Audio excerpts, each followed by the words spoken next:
She was bleeding, barely conscious. 36 hours postpartum when her husband walked into that hospital room. Not with flowers, not with the desperate relief of a man who had almost lost the woman he loved. He walked in with a manila folder. The beeping continues. A door opens. Footsteps on linoleum. Vivian Cole Thornwood could barely keep her eyes open. The emergency cesarean had nearly killed her. Complications. Hemorrhaging. Her daughter was in the NICU with underdeveloped lungs, fighting for every breath. And Vivian herself was experiencing something she did not yet have words for.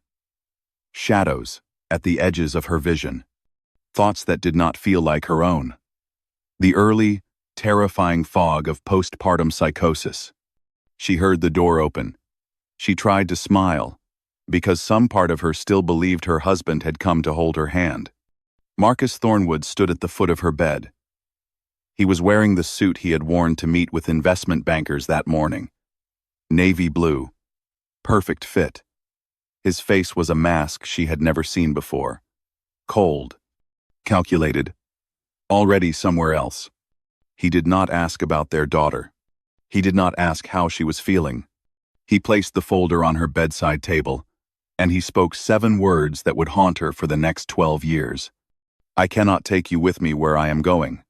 The board needs stability. I need a fresh start. This is the kindest thing I can do for you. The monitor beeps. Once, twice. He is already walking toward the door. 2. Once, 2. He left before she could respond, before she could ask what she had done wrong, before she could beg him to stay. The lawyers came the next day. And the day after. And eventually, under the weight of medical bills and the crushing realization that she had no allies left, Vivian signed those papers. She signed away her marriage. She signed away her company. She signed away 12 years of her life. The beeping fades. Have you ever been so completely betrayed that you questioned whether you deserved it? Have you ever been so broken that you started to believe the lies someone told about you? Because believing them was easier than fighting? Vivian Cole Thornwood was erased. Not just divorced. Erased. Her name removed from patents she had created. Her contributions rewritten as footnotes.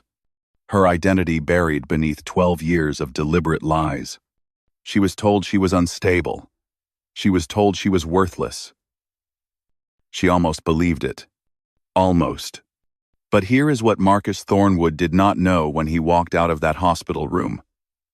Vivian kept something. Shares. 7% of a company that would eventually be worth billions. Shares that were meant to silence her. Shares that everyone forgot about. Everyone except Vivian. And 12 years later, when his empire was crumbling, when a hostile takeover was circling like vultures over a dying animal, when his second wife had left him and his board was preparing to vote him out, there was only one person in the world who could save Marcus Thornwood, the woman he tried to erase. Would you save the man who destroyed you? Would you burn him to the ground and watch the flames consume everything he built on your bones? Or would you do something far more dangerous? Something that required you to decide, once and for all, who you actually want to be. This is that story. The sound of birds. Morning light through old windows. Present day. Portland, Oregon. The house sat on a tree-lined street in the Alberta Arts District. A restored Victorian with a wraparound porch, bay windows that caught the morning light, and a garden that bloomed with deliberate intention. Roses, lavender, herbs that Vivian grew herself. This was the house that survival built. Vivian Cole stood in her garden at 7 in the morning, coffee in hand, watching the fog lift from the hills. She was 46 years old now. Her hair was shorter than it used to be, streaked with gray she no longer bothered to hide. Her face carried lines that told stories she rarely spoke aloud. But her eyes were clear, steady. The eyes of a woman who had learned to trust herself because no one else could be trusted. She had built a life here. A good life. Cole Strategic, her consulting firm, had grown from a one-woman operation run out of her living room into a respected practice with 12 employees and clients across 3 continents. She specialized in crisis management, helping companies survive the kinds of catastrophes she knew intimately. There was poetry in that. Dark poetry, but poetry nonetheless. The sound of a phone buzzing. Vivian glances at the screen. Diana, her attorney, her best friend, the woman who had pulled her out of the wreckage 12 years ago and refused to let her drown. Vivian answered. "Good morning, Diana. It is too early for whatever this is." Diana Reeves laughed on the other end. Her voice was sharp, warm, perpetually amused by the absurdity of the world. "It is never too early for good news, Vivian. I have been looking into those shares like you asked. And you need to come to my office. Today, there are numbers involved, and I want to see your face when I tell you." Vivian sipped her coffee. She had asked Diana to research the Meridian shares months ago. A quiet curiosity. Nothing urgent. Just a question she had never bothered to answer. "How big are these numbers?" "Big enough that I cleared my afternoon. Bring wine." The call ends. Vivian stands alone in her garden. The fog continues to lift. She had not thought about those shares in years. They had been part of the divorce settlement. A payoff. Hush money wrapped in legalese. At the time, they had seemed almost worthless compared to what she was losing. Her company. Her identity. Her sanity. But Vivian had held on to them. Not out of strategy. Out of spite. A small, quiet rebellion against the narrative Marcus was constructing. He wanted her to disappear completely. She refused to give him that satisfaction. She did not know, back then, that spite would become her most valuable investment. The sound of a school bus. Lucia Thornwood was 12 years old, and she had her mother's eyes. The same dark brown. The same sharpness. The same way of looking at people that made them feel like she could see straight through their performance to the truth underneath. She came home from school that afternoon with a laptop bag over her shoulder and a question on her face. Vivian recognized that expression. It was the expression Lucia wore when she was about to ask something her mother would not want to answer. "Mom, I need to talk to you about something." Vivian was in the kitchen, preparing dinner. She kept her voice casual. "We? That sounds ominous. Did you fail a test?" "No." Lucia set her laptop on the kitchen island. She opened it. She turned the screen toward her mother. "I found something." The laptop screen glows. An old photograph. 2 people at a launch event. Their hands clasped. Their faces bright with shared triumph. Vivian's hands stopped moving. The knife she had been using to chop vegetables hovered in mid-air. She stared at the screen, and for a moment, she was 26 years old again, standing in a rented event space in Seattle, believing that everything was finally going to be okay. The photograph showed her and Marcus. Before the betrayal. Before the erasure. Before everything fell apart. "Mom." Lucia's voice was careful, controlled. "You started Meridian. You were the co-founder. Why did you never tell me?" The knife is set down. Vivian wipes her hands on a towel. "Where did you find this?" "It was for a school project. On entrepreneurship. I was researching famous tech companies, and I found this old article. It mentioned you by name. It said you created the core algorithm. It said you were there from the beginning." Vivian looked at her daughter. At the confusion and the hurt and the quiet accusation in those familiar eyes, She had always known this moment would come. She had rehearsed answers in her head for years. But now that it was here, every rehearsed word felt hollow. Lucia. She pulled out a kitchen stool, sat down, gestured for her daughter to do the same. There are things I have not told you. Things I was trying to protect you from. From what? From knowing that my father is a liar? From knowing that he stole your work? From knowing how much it hurt? Vivian's voice was quiet. From carrying my pain on top of your own. You were a child. You are still a child. I did not want my wounds to become your wounds. Lucia was quiet for a long moment. When she spoke again, her voice was smaller, less accusatory. What happened, Mom? Really? What did he do to you?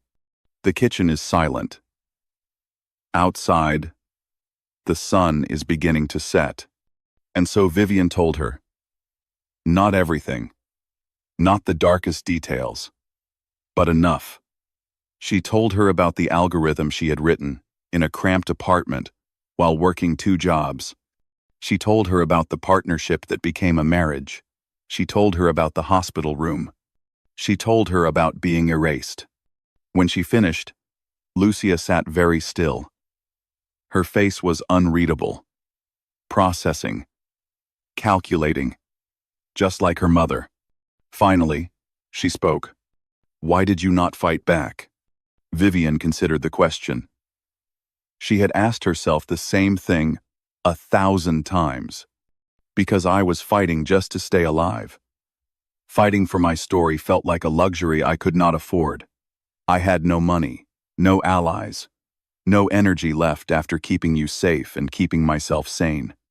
Some battles you lose before they even begin, Lucia. And some battles you have to save for later. Is it later now? Vivian looked at her daughter. At the fierce intelligence in her eyes. At the question that had been waiting 12 years to be asked. Maybe. She paused.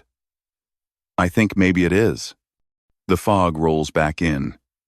Night falls on Portland. She did not sleep that night. She lay in bed and watched the shadows on her ceiling and remembered things she had spent years trying to forget. The hospital room. The folder on the table. The lawyers who came every day until she broke.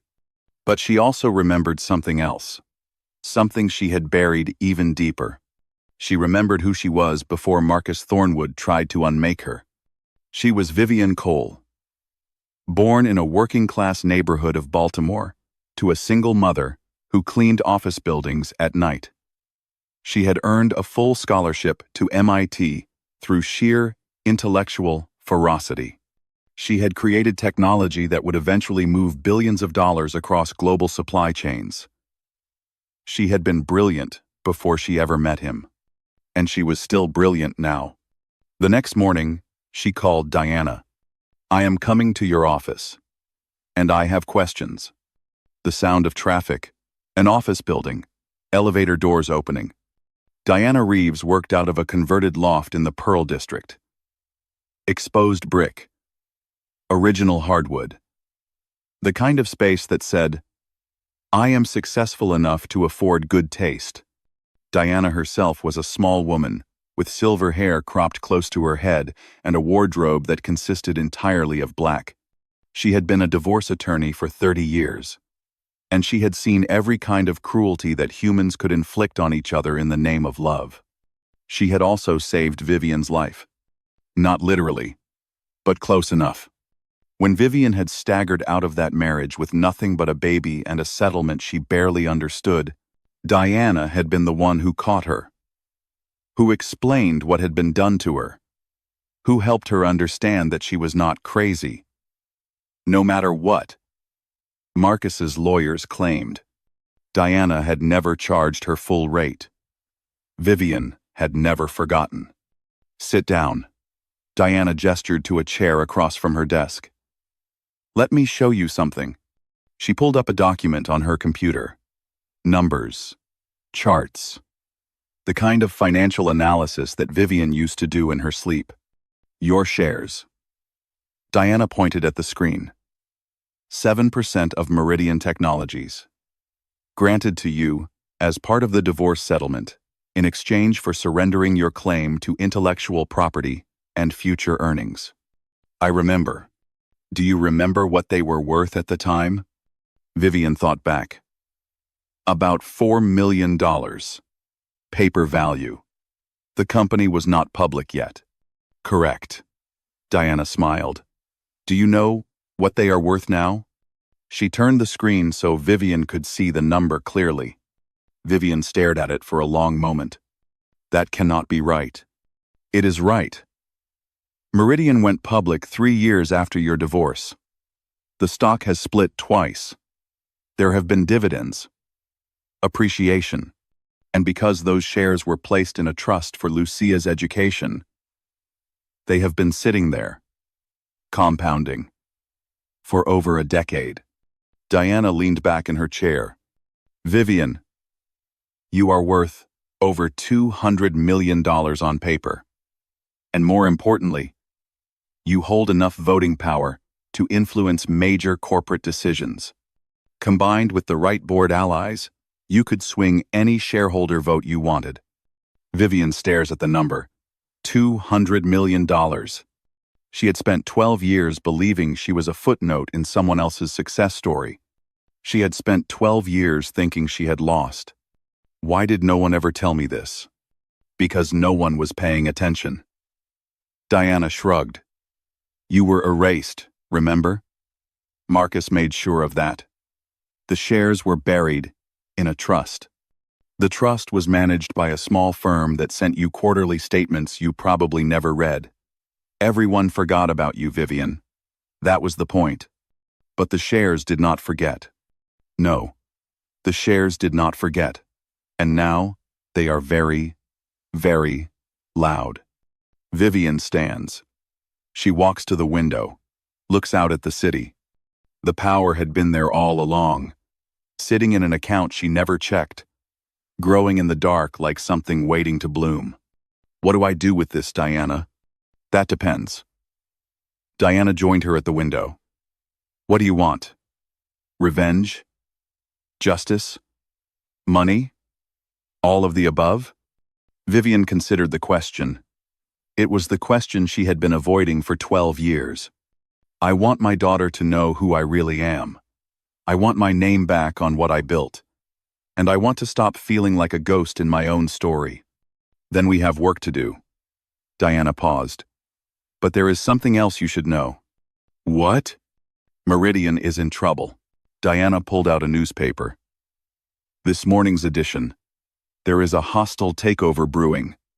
Victor Crane, that shark from Apex Dynamics, has been circling for months, and Marcus Thornwood is bleeding. Vivian takes the newspaper, reads the headline.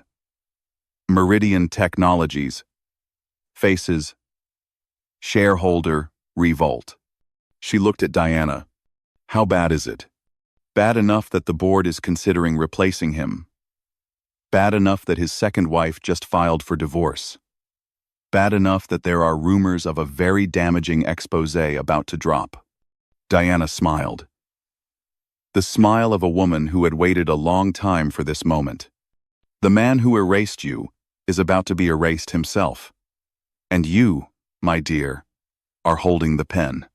If this story is resonating with you, if you know what it feels like to be written out of your own narrative, then take a moment and hit that subscribe button. Because what happens next changes everything. And I promise you, you do not want to miss it. A new voice, a dying man's confession. His name was Thomas Garrett, and he had been carrying a secret for 12 years. He appeared at Cole Strategic on a Tuesday afternoon, unannounced. A thin man in his late 50s, with hollow cheeks and eyes that had seen too much. He walked with the careful deliberation of someone conserving energy, and when he sat down across from Vivian in her conference room, he placed a worn leather briefcase on the table between them like an offering. You do not know me, Miss Cole. But I know you. Vivian studied him. She had learned, over the years, to read people quickly. This man was not a salesman. He was not a journalist. He was something else entirely. Who are you, Mr. Garrett? I was a junior developer at Meridian. Back in the early days, before the IPO, before everything changed. He opens the briefcase. Inside, folders, dozens of them, documents, printouts, USB drives. I was 26 years old when I started there.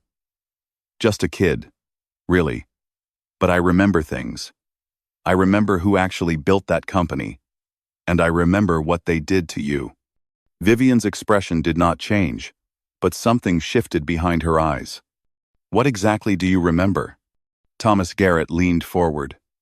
His voice dropped. I remember that the core algorithm, the one that powers the entire platform, the one that has generated billions in revenue, was developed by you. Before your marriage. Before Meridian even existed. I was in the room when Marcus showed it to the first investors. He said he created it. But I had seen the code. I had seen your name in the comments. You wrote that algorithm in your apartment while you were finishing your master's thesis. It was never his. Vivian's hands are perfectly still on the table. That was a long time ago, Mr. Garrett. The intellectual property rights were transferred as part of my employment agreement. No, they were not. Thomas shook his head. That is what the lawyers claimed. That is what the paperwork says. But I have the original documents. The real ones. The internal memos that were never supposed to see the light of day. He pulled a folder from the briefcase, opened it, slid a single page across the table. Vivian read it. The memo was dated 2 months before her divorce was finalized. It was addressed from Marcus to the company's general counsel. The subject line read, Cole IP Reclassification Strategy. The body of the memo was 3 paragraphs. Reclassify V's contributions as work for hire retroactively. Backdate the IP assignment agreement to before the marriage. Ensure her name is removed from all patent filings. The board has made clear that a co-founder with mental health issues is a liability to the IPO. This must be handled before we file. Vivian reads the memo 3 times. Her face is expressionless. He stole it. Yes. He erased me on purpose. Yes. And you have proof. Thomas nodded. I have everything. Emails, memos. Original code with your comments intact. Enough to prove that the patents are fraudulent. Enough to destroy him. Vivian looked up from the document. Why are you giving this to me? What do you want? Thomas Garrett smiled. It was a sad smile. The smile of a man who had run out of time. I am dying, Miss Cole. Pancreatic cancer. 6 months, if I am lucky. And I have spent the last 12 years watching the man who stole your work become a billionaire while you disappeared. I was too young and too scared to say anything back then. But I am not scared anymore. He closed the briefcase. I do not want money. I do not want recognition. I just want to set the record straight before I go. I want you to have the truth. What you do with it is your choice. Vivian sits in silence. The weight of what she is holding settles into her bones. Why now? Why not 5 years ago? Because 5 years ago, you were still rebuilding. Thomas met her eyes. I have been watching you, Miss Cole. From a distance, I saw you start your company. I saw you raise your daughter. I saw you become someone who could actually use this information instead of being destroyed by it. He stood. You are ready now. I do not think you were ready before. He moves toward the door. Pauses. One more thing. There is a second layer to what I have given you. The memos I mentioned. The ones about your intellectual property. They reveal something else. Something that might change how you see what happened. What do you mean? I mean that Marcus did not erase you because he was greedy. He erased you because he was told to. The investors, the board, they gave him a choice. Your legacy or the company's future. He chose the company. Thomas opened the door. I am not saying that excuses him. Nothing excuses what he did. But the machinery behind it was bigger than just one man. The system failed you both. He is culpable, yes, but he is also, in some way, a casualty. The door closes behind him. Vivian sits alone with a briefcase full of truth. She spent the next 3 weeks verifying everything. Diana brought in forensic accountants, IP specialists, former Meridian employees who had signed NDAs but were willing to talk off the record. Every piece of evidence Thomas Garrett had provided checked out. The fraud was not ambiguous. It was explicit, documented, undeniable. Vivian Cole had created the core technology that powered a $50 billion company, and she had been systematically erased from her own creation. But Thomas was right about the second layer too. The deeper Vivian dug, the more she understood the machinery behind her erasure. The investors who had pressured Marcus. The board members who had demanded a clean narrative. The lawyers who had orchestrated the cover-up. Marcus was the face of the betrayal, but he was not the only architect. The system had chewed her up and spit her out because she was inconvenient, because she was a woman who had the audacity to be brilliant and vulnerable at the same time, because postpartum psychosis did not fit the narrative of a clean, heroic founding story. She was not the only casualty. She was just the one who survived long enough to fight back. Vivian in her garden, dawn. The roses are in full bloom. Diana called her on a Thursday morning. What are you going to do with all of this? Vivian had been asking herself the same question for days. I could destroy him. One press release. One call to the SEC. The patents get invalidated. The stock crashes. Marcus goes to prison for fraud. Tens of thousands of people lose their jobs. That is one option. Vivian picked a rose. Examined it carefully. But destruction is easy, Diana. It is what he would do. It is what everyone expects. The scorned woman, burning down the kingdom. So what is the alternative? I wait. Diana was silent for a moment. Wait for what? For the moment when my choice actually matters. For the moment when I am not just reacting to what he did, but deciding what I want to build. Vivian set the rose down. I have spent 12 years surviving. Maybe it is time to start creating. You realize he is going to come to you eventually. Diana's voice was careful. If the hostile takeover gets bad enough, if the board vote goes against him, he is going to need your shares. He is going to need you. I know. And when he does? Vivian smiled. It was not a kind smile. When he does, I want to be ready. Not for revenge. For something better. What is better than revenge? Becoming someone my pain could never imagine. The sound of news broadcasts, stock tickers, phones ringing off the hook.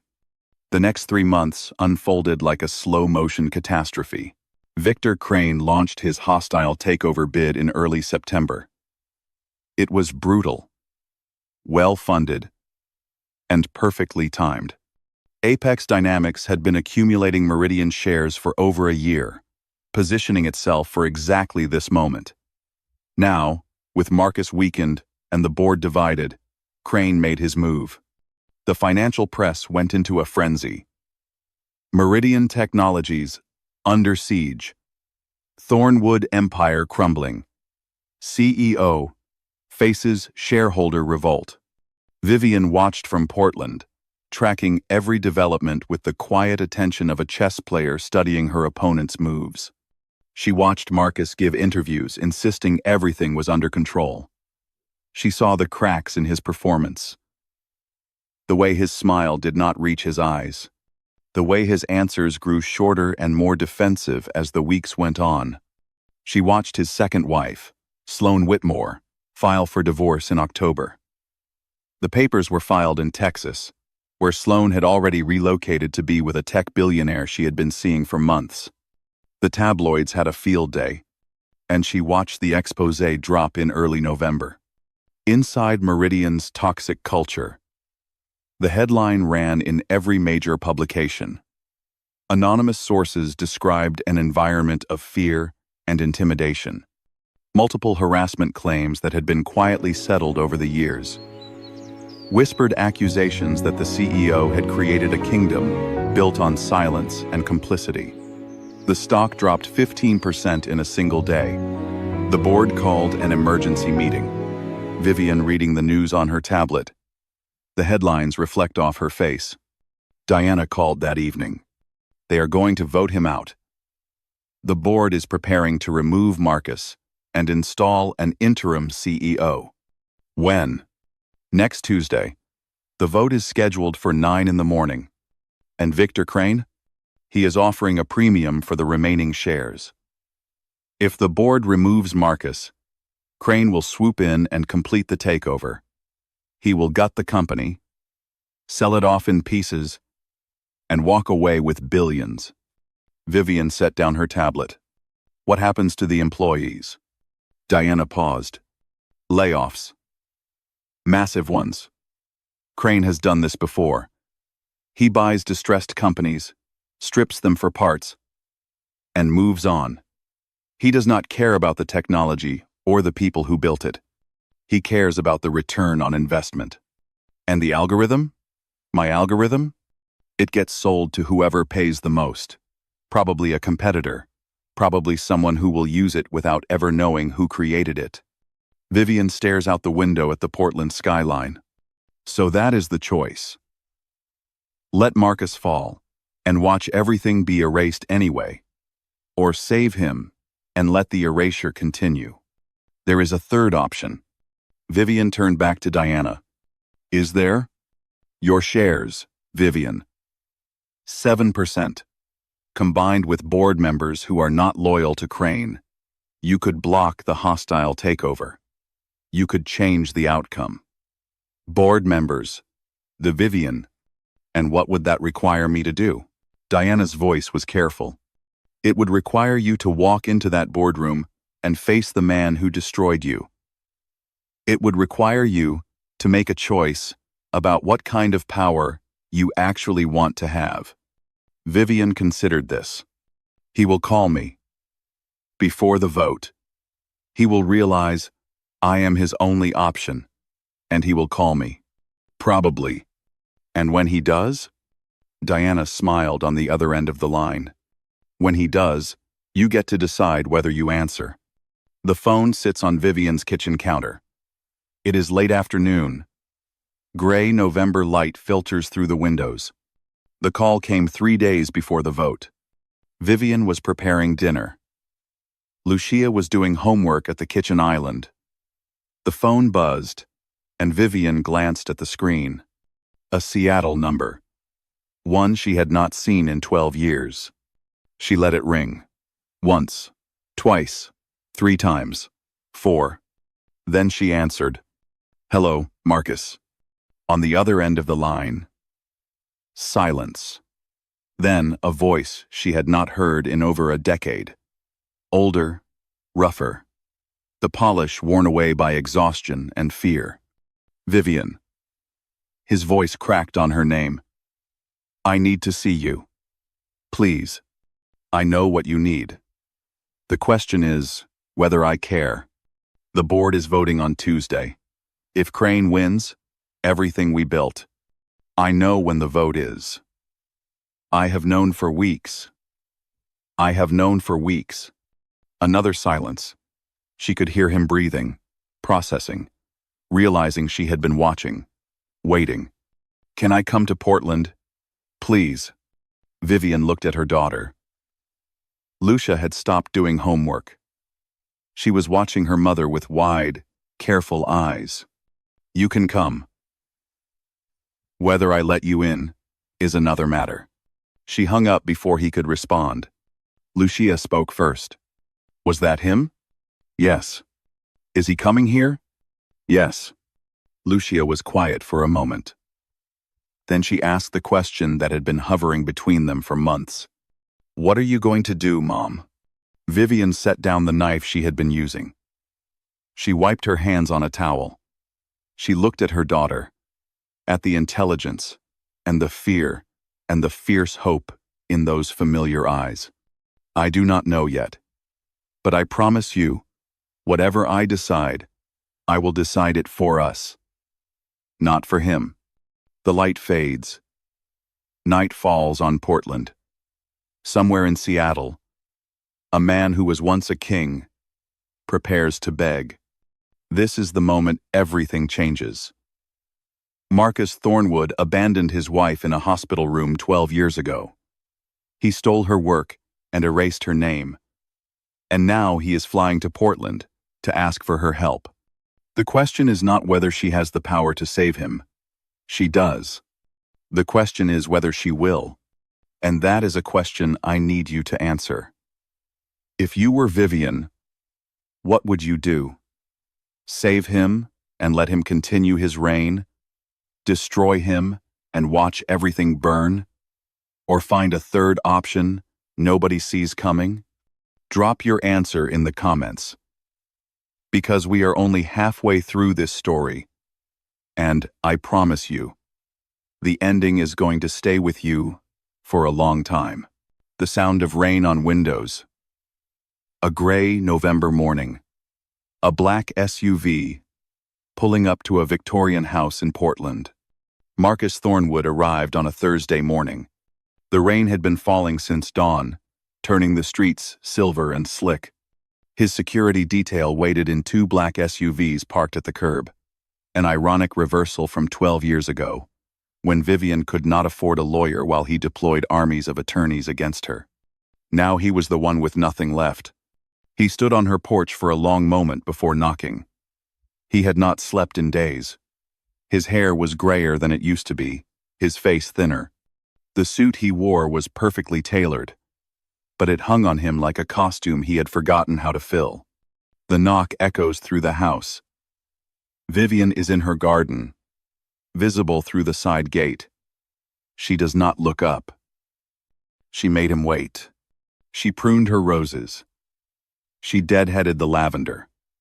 She took a call from a client and spoke in calm, measured tones about a crisis that had nothing to do with the man standing on her porch. Marcus waited. He did not knock again.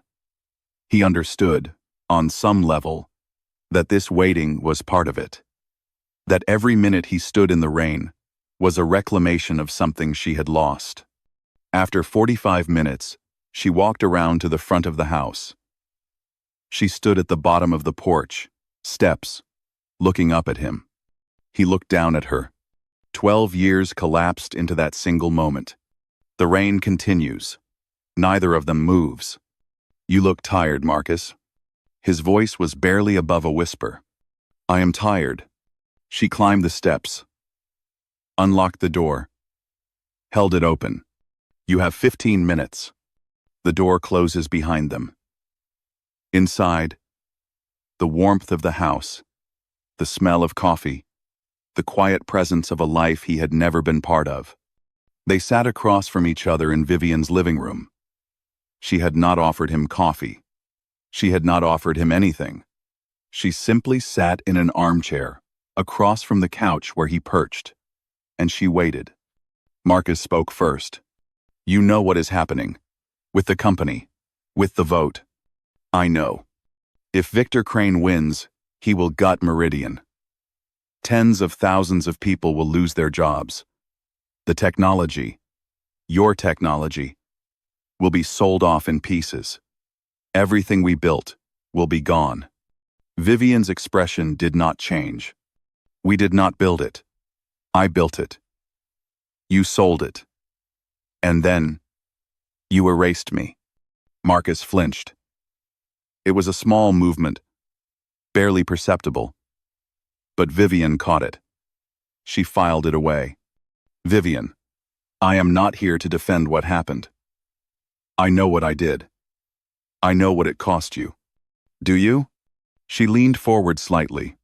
Her voice was soft, but there was steel underneath. Do you know what it cost me to be erased from my own work? Do you know what it is like to spend a decade watching someone else take credit for the thing that nearly killed you to create? Do you know what it feels like to have your daughter ask why you never fought back, and to not have an answer? Marcus was silent. Do you know what it felt like to be bleeding and terrified and alone, to be fighting for your sanity with every breath, and to have the person you trusted most walk in with divorce papers? Her voice did not rise. It did not need to. Do you know what it cost me to rebuild from nothing while you became a billionaire? To claw my way back into my own industry while people whispered about the unstable ex-wife? To raise a daughter who has your last name but has never heard your voice? The silence stretches. Outside, the rain intensifies. I do not know. Marcus's voice was hollow. I never let myself think about it. No, you did not. Because thinking about it would have required you to admit what you really did. And you could not afford that. Not while you were building your empire on my bones.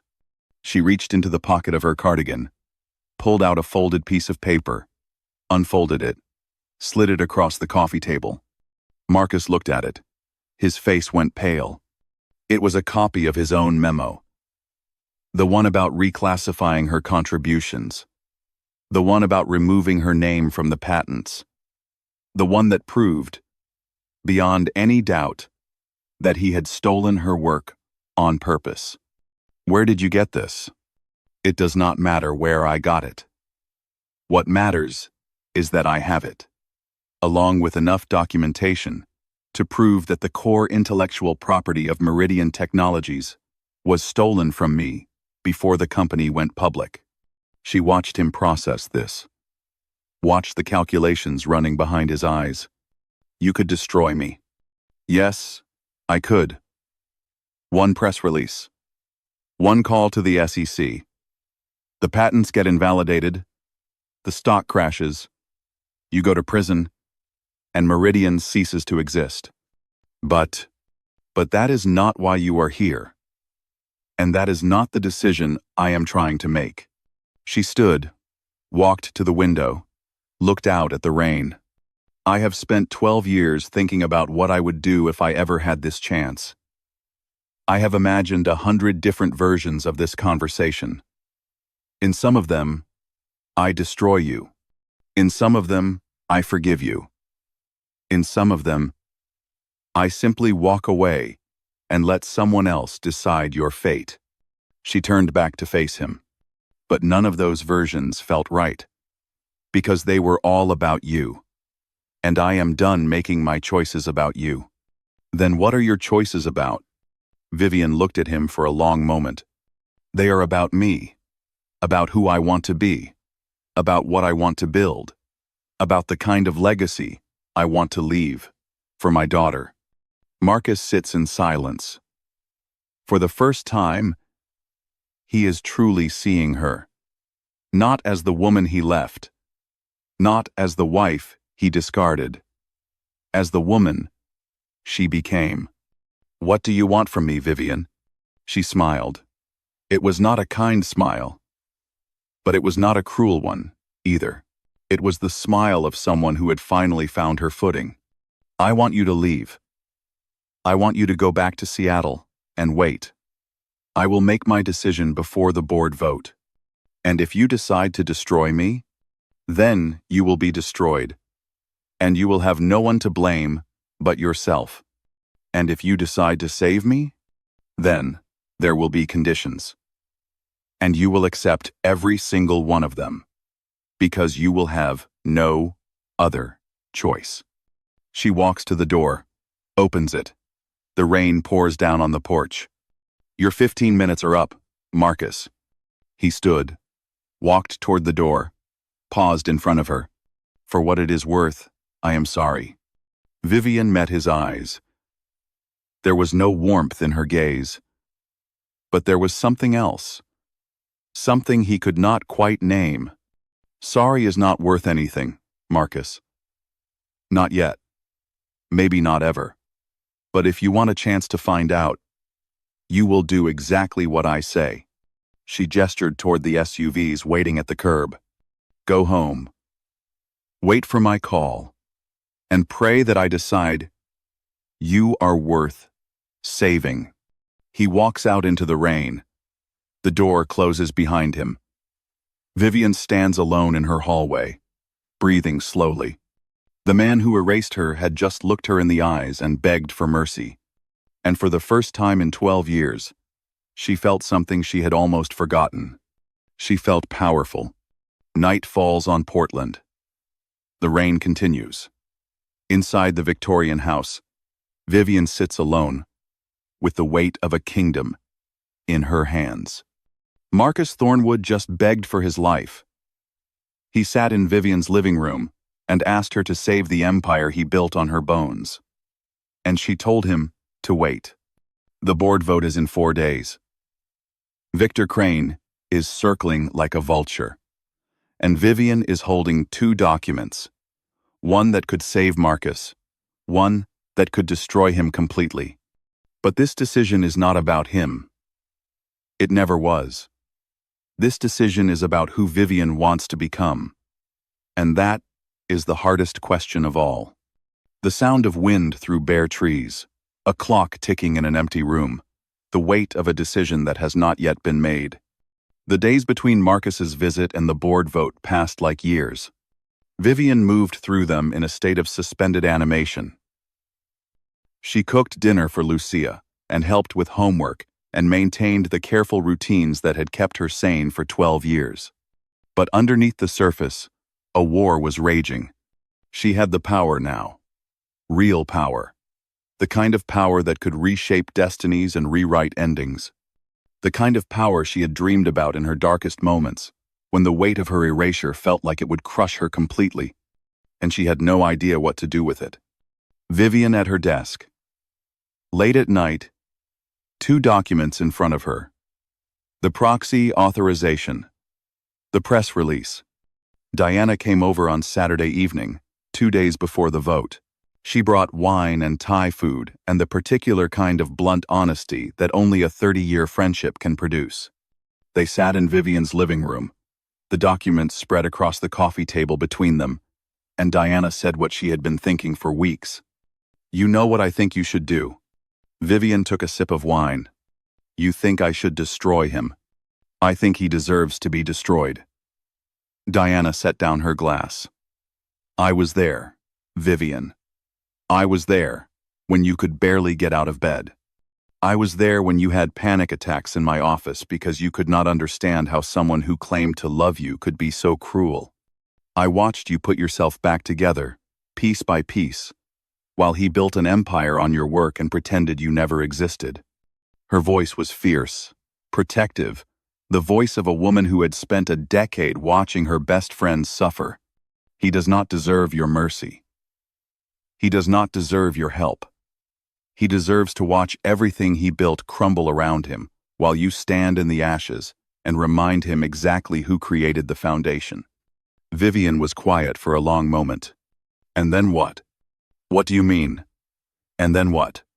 I mean, after I destroy him, after the press conference and the SEC investigation and the stock crash, after tens of thousands of people lose their jobs, after my daughter watches me burn down her father's life, after all of that, she looked at Diana.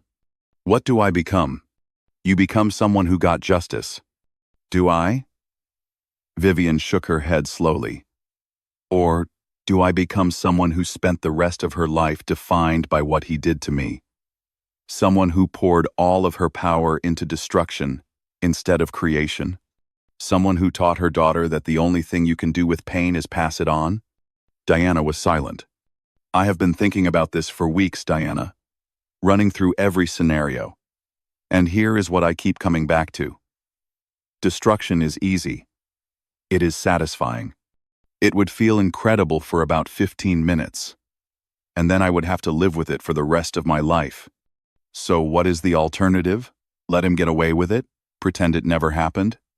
No. Vivian's voice hardened. He does not get away with anything. But there is a difference between justice and revenge. Revenge is about making him suffer. Justice is about making things right. And you think you can make things right? I think I can try. And I think trying is worth more than burning. The wine sits untouched. The documents remain on the table. Outside, the wind picks up. Diana studied her friend for a long moment. You have changed. Vivian smiled. I have had 12 years to change. 12 years to figure out who I am without him. 12 years to decide what I actually want, instead of just reacting to what he did. And what do you want? I want my name back. I want my daughter to know who I really am. I want to build something that will outlast both my pain and his power. And I want to do it in a way that I can be proud of. In a way that Lucia can be proud of. She picked up the proxy authorization. This is not about saving Marcus. It is about saving what I created.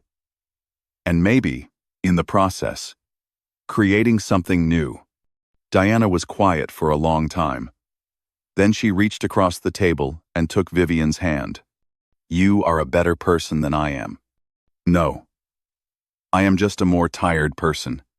And I am tired of carrying the weight of what he did. I want to put it down. I want to be free. The fire crackles in the fireplace. Two old friends sit in comfortable silence. The decision begins to take shape. But even as Vivian spoke those words, doubt lingered. She lay awake that night, staring at the ceiling, running through the arguments again and again. The case for destruction. The case for mercy. The case for something in between. The truth was, she did not trust her own motives. Was she choosing not to destroy Marcus because it was the right thing to do? Or was she choosing it because some part of her still wanted his approval? Still wanted him to see her as good and kind and worthy of love? Was this wisdom, or was it weakness, dressed up in philosophical language? She did not know. And the not knowing was the hardest part. The clock ticks. 3 a.m. Vivian is still awake. Don says re. Don Wei. Don Wei. The next day was Sunday. One day before the vote. Lucia was supposed to be at a friend's house, but she came home early. She found her mother in the study, surrounded by documents, looking more exhausted than she had ever seen her. Mom. Vivian looked up, tried to smile. Hey, sweetheart. I thought you were staying at Maya's until dinner. I was. But I could not stop thinking about you. About what is happening. Lucia sat down across from her mother. Her face was serious. Older than her 12 years. I know the vote is tomorrow. I know you have to decide what to do. Vivian sighed. I was hoping to keep you out of this. I am already in it. Lucia's voice was quiet but firm. I am his daughter. Whether he ever acted like a father or not. And I am your daughter. Which means, whatever you do, affects me too. She looked at the documents on the desk. So I think I have a right to know. What are you going to do? The study is silent. Sunlight streams through the window. Mother and daughter face each other across a desk, covered in the wreckage of the past. Vivian looked at her daughter, at the fierce intelligence in her eyes, at the courage it had taken to ask that question. And she realized something. She had been asking herself the wrong question all along. She had been asking what she wanted to do to Marcus. What he deserved. What would feel satisfying, or just, or right. But the real question was not about Marcus at all. The real question was, what kind of person did she want Lucia to see when she looked at her mother? I do not know yet, sweetheart. Lucia waited. But I know this. Whatever I decide, I am not deciding for him. I am deciding for us, for what we want to build, for the kind of people we want to be. Lucia considered this. Will it hurt him? What you decide. Maybe. Probably. Vivian paused. But that is not why I am doing it. If I just wanted to hurt him, I would have done it months ago, when I first got the documents. I would have gone straight to the press and watched him burn. But you did not. No. Because hurting him is not enough. It is not what I want. I want something harder than that. What do you want? Vivian reached across the desk and took her daughter's hand. I want to matter. Not because I destroyed him, but because I built something he could not destroy. I want to be remembered for what I created, not for what was taken from me. I want you to grow up knowing that your mother was powerful and brilliant and kind, even when she had every reason not to be. Lucia squeezed her hand. You already are all of those things, Mom. Vivian felt tears prick at her eyes. I am trying to be. Every day, I am trying to be. The sunlight shifts. The afternoon grows long. In the quiet of the study, something settles into place. That night, Vivian made her decision. She sat alone at her desk, long after Lucia had gone to bed, and she wrote out the terms, the conditions that would be required for her to cast her proxy vote against the hostile takeover. She was not saving Marcus. She was saving her work, her legacy, and she was demanding that legacy be acknowledged. The conditions were specific, non-negotiable, the kind of terms that would fundamentally reshape the power structure at Meridian Technologies. And if Marcus refused them, if the board refused them, then she would release Thomas Garrett's documents and let the chips fall where they may. But she did not think they would refuse. Because she had learned something over the past 12 years. Something about power and desperation and the lengths people will go to when they have no other options. She had learned that the person who is willing to walk away always holds the strongest hand. The lamp casts a warm glow across the desk. Vivian writes, The decision is made. She called Diana at midnight. I know what I am going to do. Tell me. I am going to save the company. But I am going to do it on my terms. And my terms are going to change everything. Diana was silent for a moment. What do you need from me? I need you to meet me at my office at 6 in the morning. We have a lot of paperwork to prepare before the board meeting. Vivian. Yes? I am proud of you. Whatever happens tomorrow, I want you to know that I am proud of the person you have become. Vivian closed her eyes. Thank you, Diana. For everything. For the last 12 years. That is what friends are for. The call ends. Vivian sets down her phone. Tomorrow, everything changes. She did not sleep that night. But for the first time in weeks, she felt at peace. The decision was made. The path was chosen. Whatever happened next, she would face it with her eyes open and her head held high. She was done being a ghost. It was time to be remembered. The sound of an alarm clock, dawn breaking over Seattle, a private jet crossing the sky. The Meridian Technologies boardroom occupied the entire top floor of a glass tower in downtown Seattle. It was designed to intimidate. 30-foot ceilings. Floor-to-ceiling windows with views of Puget Sound. A conference table that could seat 40 people, made of reclaimed wood from a 200-year-old oak. This was where fortunes were made and destroyed. Where careers ended and legacies began. Where the people who controlled global commerce gathered to decide the fates of millions. On Tuesday morning, at 8:45, the room was packed. The hum of climate control. The whisper of expensive suits. The tension of a kingdom about to fall. Victor Crane sat at one end of the table. He was in his 60s, silver-haired, with the kind of tan that comes from winters in the Bahamas and summers on the Côte d'Azur. He smiled the smile of a man who had already counted his money. His lawyers sat on either side of him, their briefcases stuffed with acquisition documents. This was supposed to be his moment. The board had convened to vote on Marcus Thornwood's future. The motion on the table was simple.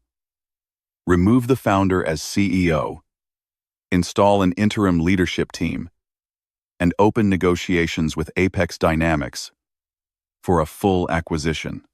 Victor Crane had the votes. He had spent months cultivating board members, promising them retention bonuses and golden parachutes. He had done the math. He was going to win. And then he was going to pick apart Meridian Technologies like a vulture picking apart a carcass, extracting every dollar of value before discarding what remained. He had done it before. He would do it again. This was just business. Victor Crane checks his watch. 8:55. 5 minutes until the vote. Marcus Thornwood sat at the other end of the table. He looked like a man who had already lost. His face was gray. His hands trembled slightly as he reached for his water glass. He had not slept in 3 days. The lawyers on either side of him kept exchanging nervous glances, as if they were already planning their exit strategy. He had built this company from nothing. He had sacrificed everything for it. His marriage, his integrity, his soul. And now he was going to watch it be taken away. He had not heard from Vivian. He had called her office, her home phone, her cell. No response. Radio silence. For 3 days.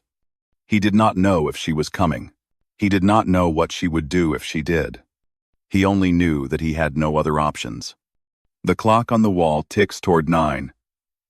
The board members settle into their seats. The chairman clears his throat. Ladies and gentlemen, the chairman, a silver-haired man named Preston Wells, spoke in the measured tones of someone who had presided over many such meetings.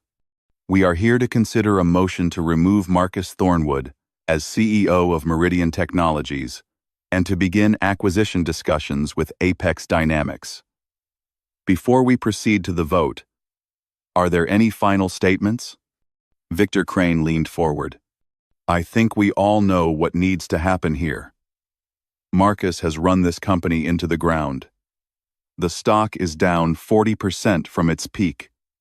We have had scandal after scandal. The only responsible path forward is new leadership and a strategic partnership with Apex.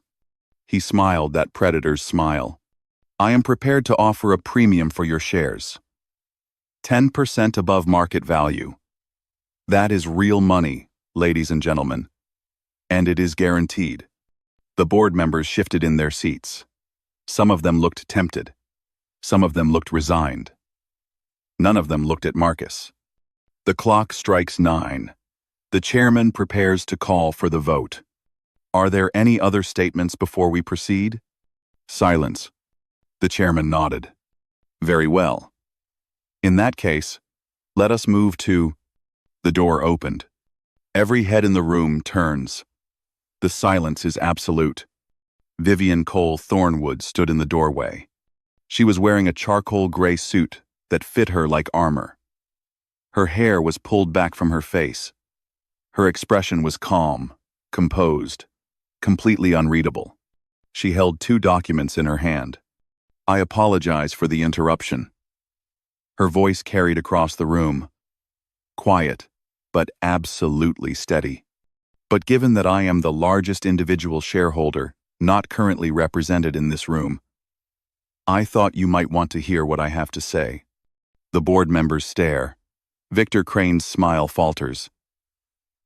Preston Wells recovered first.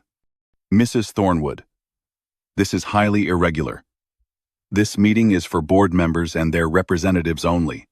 I am aware of the protocol, Mr. Wells. But I am also aware that I control 7% of this company's voting shares.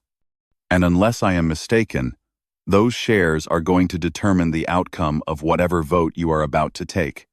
She walked into the room. She did not hurry. She did not hesitate. So I suggest you make an exception. She stops at the center of the table. The board members part to make room for her. Victor Crane is no longer smiling. Who are you exactly?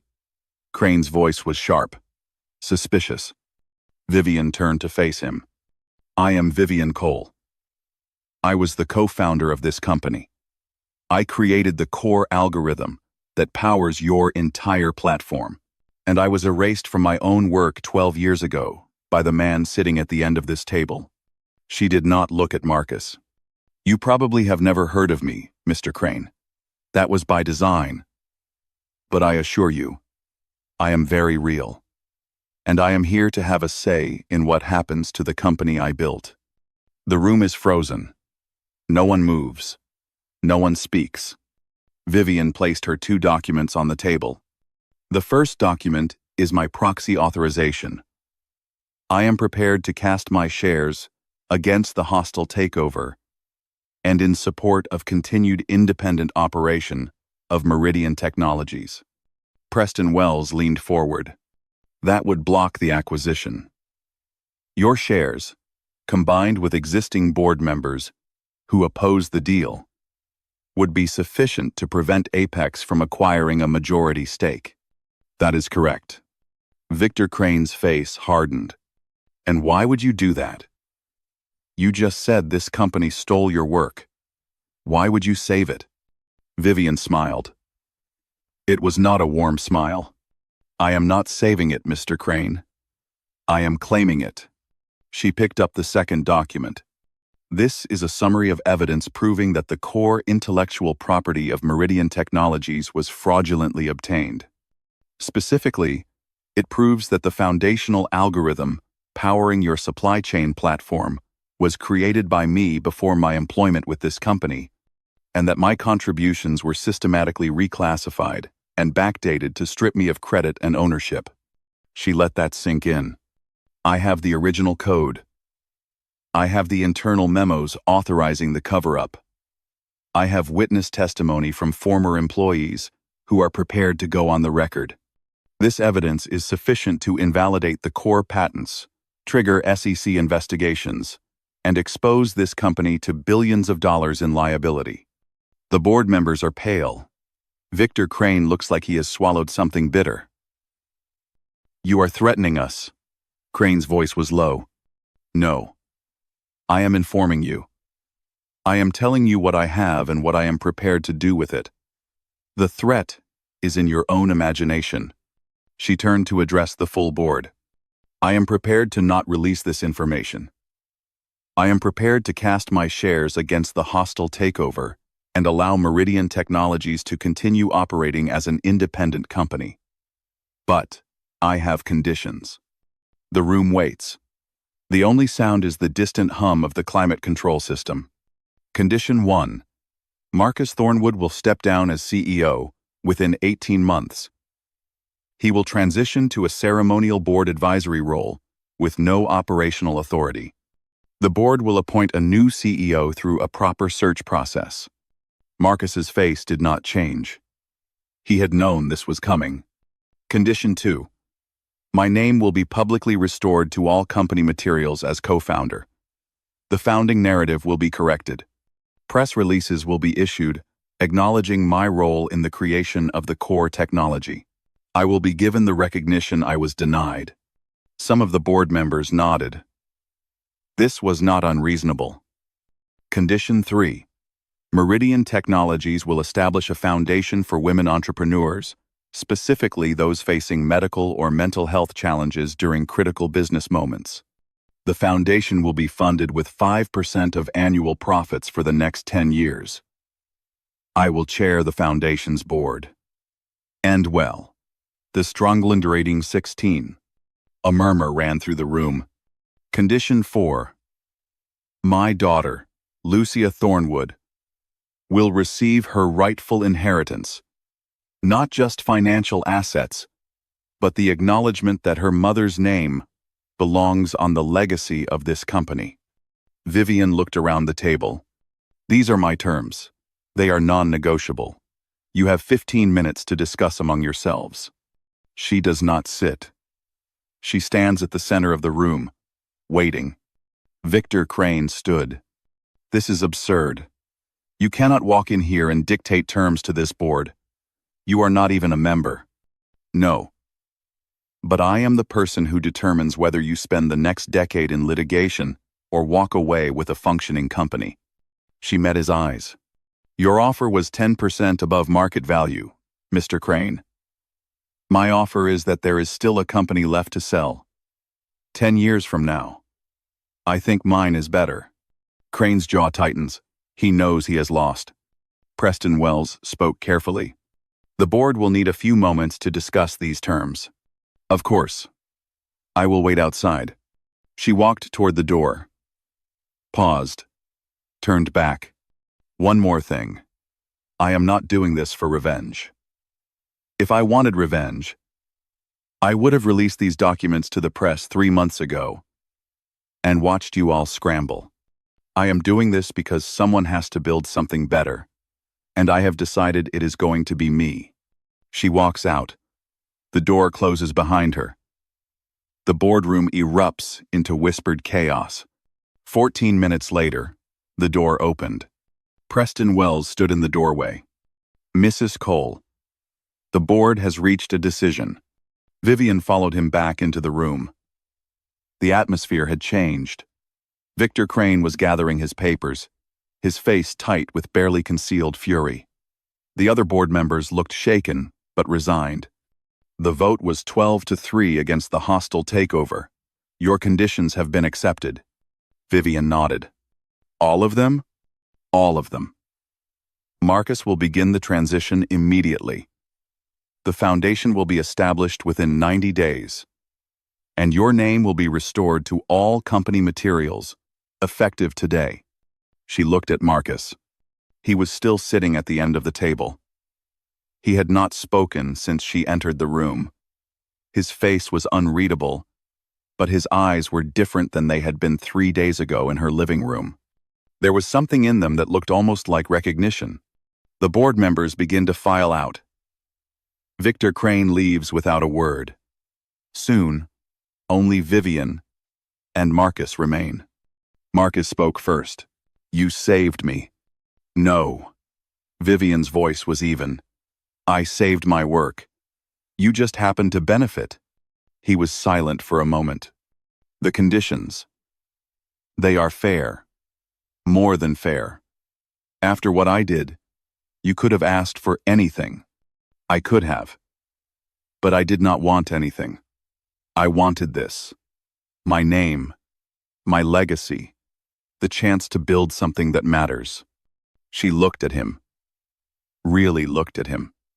Seeing the frightened boy who had learned that survival meant never showing weakness. Seeing the man who had made monstrous choices because he was told they were necessary. Seeing the wreckage of a person who had sacrificed everything for an empire and ended up with nothing. You still have work to do, Marcus. This does not make things right between us. I know, and I do not know if I will ever forgive you. I do not know if that is even possible. I understand, but I hope you do the work anyway. For yourself, and for Lucia. She picks up her documents, walks toward the door. Vivian. She paused. Thank you, for not destroying me. I know you had every right. She turned to face him one last time. I did not do it for you, Marcus. I did it for me.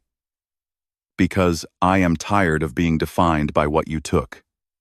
I am ready to be defined by what I build. She walks out. The door closes.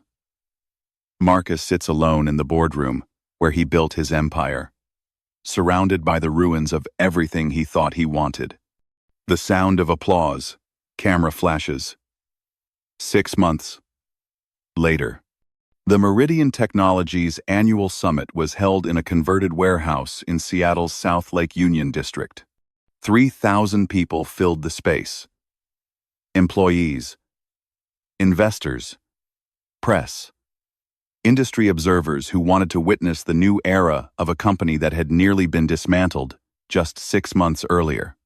Vivian Cole stood backstage, adjusting her lapel microphone, reviewing her notes for the keynote speech she was about to deliver. Her name was on the wall behind the main stage now. Vivian Cole, co-founder. Gold letters on a black background. Right next to the name she had fought so hard to escape, she was not CEO. She had declined the offer, preferring to remain an independent board member and foundation chair. She did not want to run Meridian. She wanted to shape it. There was a difference. The crowd noise grows louder. The house lights begin to dim. Lucia appeared at her mother's side. She was taller now, 13. Wearing a dress she had picked out herself. Her hair braided in a style that was entirely her own. "You ready, Mom?" Vivian smiled. "I think so. Are you?" "I have been ready for months." Lucia grinned. "Go show them who you are." The stage manager signals. "It is time." Vivian walked out onto the stage. The applause was immediate, thunderous. 3,000 people rising to their feet for a woman most of them had never heard of until 6 months ago. She stood at the podium and waited for the sound to fade. The crowd settles. The lights dim except for a single spotlight. Vivian begins to speak. 12 years ago, I created the technology that made this company possible. I wrote the core algorithm in a cramped apartment while I was working 2 jobs and finishing my master's thesis. I poured everything I had into an idea that I believed could change the world. And then, I was erased. A murmur runs through the crowd. My name was removed from the patents I created. My contributions were reclassified and buried. I was written out of the story of my own success. And I spent the next decade being remembered only as a footnote. The unstable ex-wife. The woman who could not handle the pressure. That was the narrative that was constructed. And for a long time, I almost believed it. She paused. But I am here today to tell you a different story. I am here to tell you that the most dangerous erasure is not from the world. It is from your own story. When you let other people define who you are and what you are worth, you give away the most precious thing you have. Your identity. Your truth. Your right to be remembered for what you actually did. The crowd is silent, riveted. I am not here to tell you that I forgave the people who hurt me. Forgiveness is not something I can promise. I am not here to tell you that everything worked out for the best. Some wounds never fully heal. I am here to tell you what I learned. I learned that survival is not enough. You can survive a betrayal and still lose yourself. You can survive an erasure and still believe you deserved it. Survival is just the beginning. What matters is what you do next. I learned that power is not given. It is remembered. I had power all along. Shares that were meant to silence me. Knowledge that could not be erased. A name that would not stay buried. I just had to remember that I had it. And I learned that the best revenge is not destruction. It is becoming someone your pain could never imagine. It is building something so beautiful and so strong that the people who tried to break you have to watch it rise without them. She looks out at the crowd. 3,000 faces. Some she recognizes. Most she does not. I created this company. Not alone, but I was there from the beginning. And I am here now. Not because someone saved me, but because I finally saved myself. That is the only rescue that ever really counts. The applause begins again, louder this time, sustained. Vivian stepped back from the podium. The standing ovation lasted for 3 full minutes. She did not look for Marcus in the crowd. She did not need to. This was not his moment. It was hers. After the summit. Evening light. A quiet corner of the venue. God, God, God. A quiet corner of the venue. The crowd had thinned. Most of the attendees had moved on to the reception, where champagne and small talk flowed in equal measure. But Vivian had slipped away, finding a quiet corner near the loading dock where she could breathe. She was standing there, looking out at the Seattle skyline, when she heard footsteps behind her. She did not need to turn around to know who it was. Marcus approaches. He stops a few feet away. He waits for permission to speak. Vivian. She turned. He looked different than he had 6 months ago. Thinner. Quieter. The polish was gone, replaced by something more fragile. More human.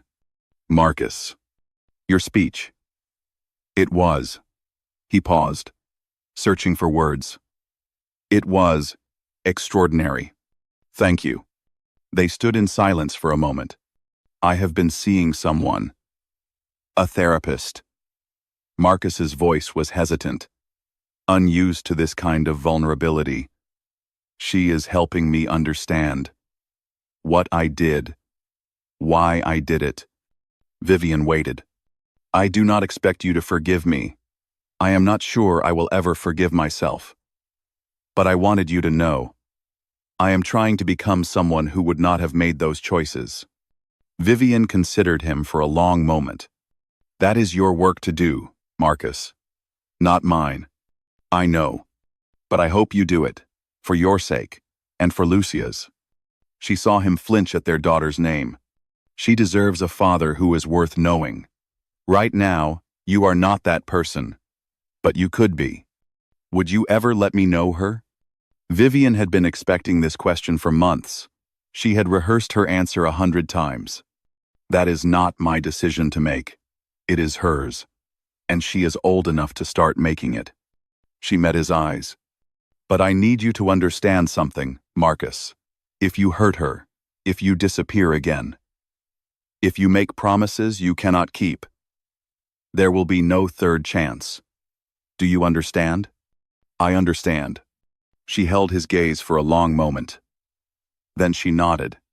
Good. She begins to walk away. Toward the venue, toward Lucia, toward the rest of her life. Vivian. She paused. Did not turn around. I am sorry. For everything. I know that is not enough. But I needed to say it. She stood still for a moment. Considering. Then she spoke, without turning. Sorry is a start. It is not an ending. She walked away. She did not look back. Transition. The sound of the reception fading. Night falling over Seattle. Vivian and Lucia in the back of a car, heading to the airport.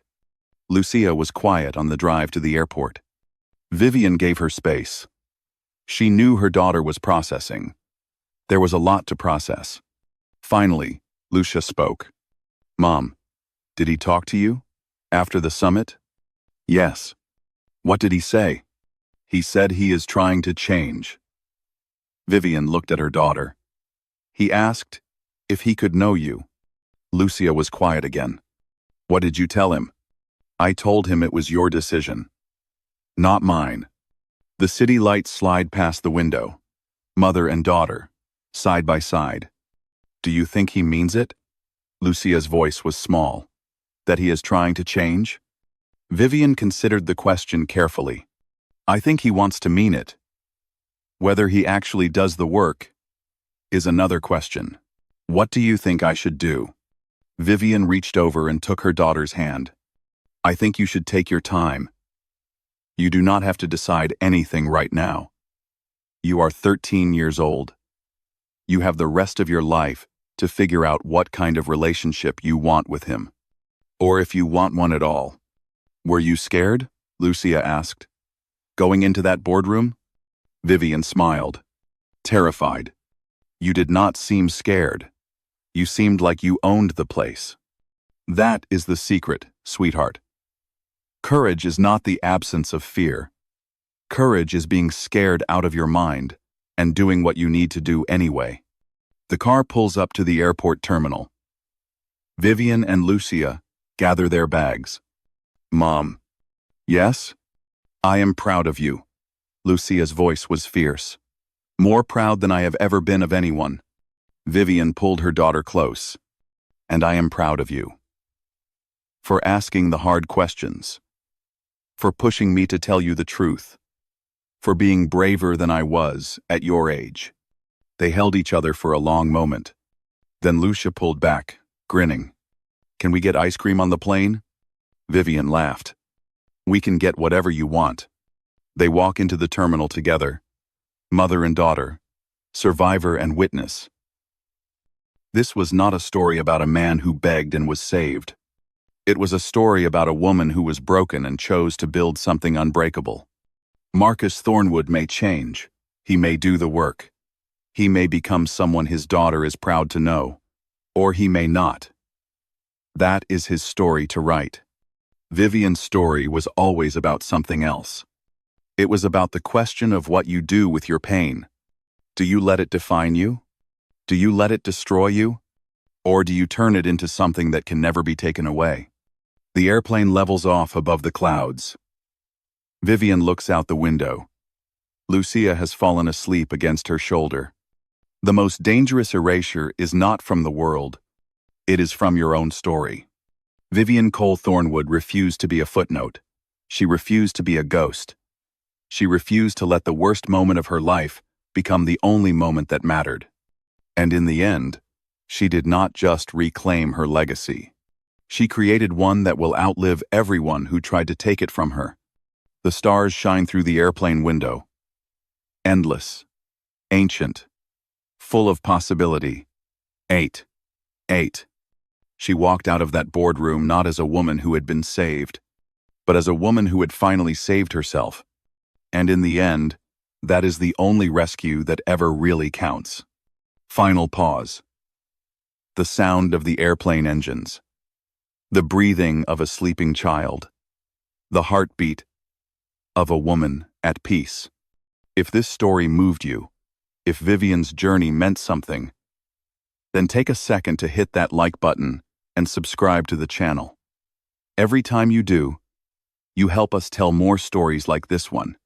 Stories about the people who get erased, and the ones who refuse to stay invisible.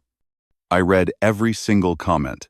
So tell me, what would you do if the person who tried to erase you came begging for help? Would you destroy them? Save them? Or would you do what Vivian did and find a third way? I want to know, because your story matters too. Until then, remember, your story belongs to you. No one else gets to write it. The screen fades to black. The stars continue to shine. Somewhere over the Pacific, a woman sleeps peacefully for the first time in 12 years. And in the seat beside her, the next generation dreams of everything that is possible.